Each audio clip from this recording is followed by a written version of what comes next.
Hey y'all, welcome to Kamira's Kitchen. Today I'm going to show you guys all the tips and tricks I know to make moist, delicious, and sweet Jiffy cornbread. Now I know some of y'all going to be like, girl, I don't never make no cornbread from a box.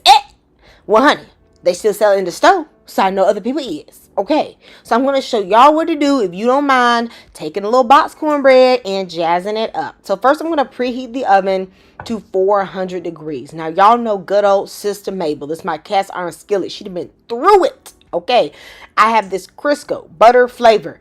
Don't even come in my comments talking to me about Crisco not healthy, because honey, this is Jiffy cornbread. It's not healthy in the first place. So I am going to take about a tablespoon and I'm going to place it in the cast iron skillet and put it in the oven while this heats up so it can get nice and hot. Do not use butter because butter will burn. You cannot ever use bacon fat or lard or even vegetable oil instead.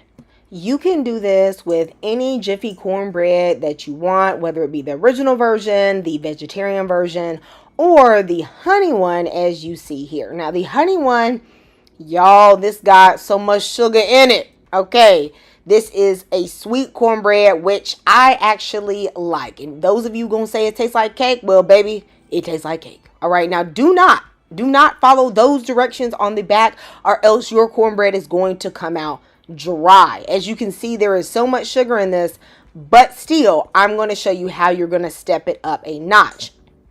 Following the recipe on the back, I am going to use 2/3 of a cup of whole milk.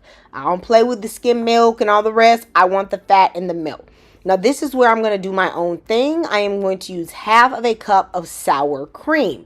That fat is going to add a good amount of flavor. I will also be using a little bit of butter in the cornbread, and I will be using 2 eggs.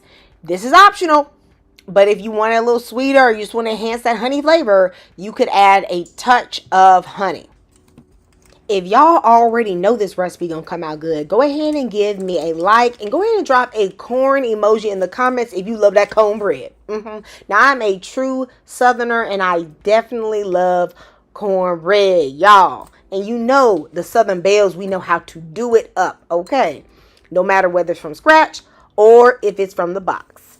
Now, y'all, I'm going to take 3 tablespoons of that butter and I'm going to melt it. The butter is actually optional, okay? If you don't want to add butter, you could leave it out. But, of course, y'all, would I be, you know, a Southern girl if I didn't add some butter to my cornbread? I don't think so.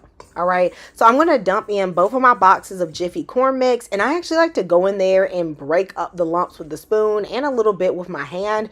You could sieve it, but I just feel like that's doing too much. I feel like breaking up the lumps dry just helps it mix together better. I'm then going to make a well in the middle of the dry ingredients. I like to do this way because I feel like I can incorporate everything a bit more evenly. So I'm going to add in that whole milk and then my sour cream, my 2 eggs, and then I am going to start to mix this together.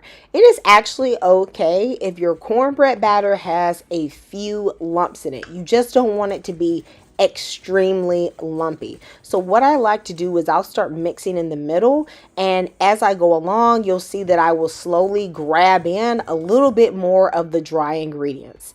I'm going to put in about half a tablespoon of honey. Again, that is optional, y'all. But if you're using the plain Jiffy cornbread that does not have honey, I personally suggest adding 2 tablespoons. I think it makes it taste a little bit better. And then I'm going to mix in that liquid gold until it is well combined. Now at this point, Sister Mabel is piping hot. Honey, she is smoking. And that is the way that I want it.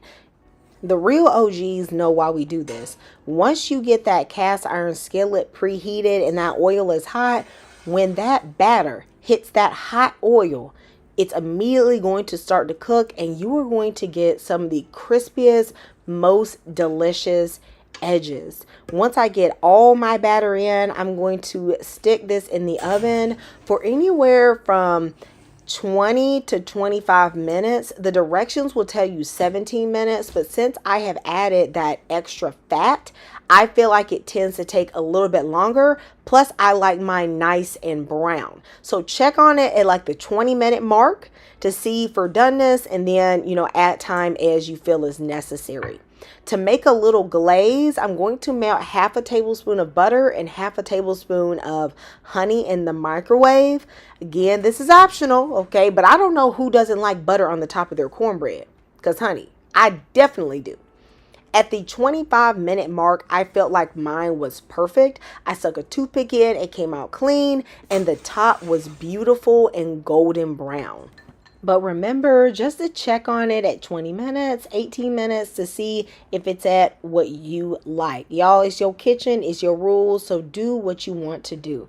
Right out the oven, I'm going to add all of that glaze. This is a very sweet cornbread, but it is super delicious. I feel like this is the type of cornbread that goes really well with things like fried chicken. You know, I wouldn't necessarily crumble this in a chili, but if you want to eat this kind of like a side to a meat, I feel like it is really good and delicious.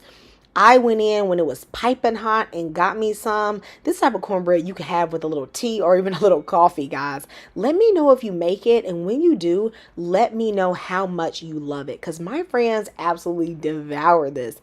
I will see you next time in Kamira's Kitchen. Goodbye and God bless.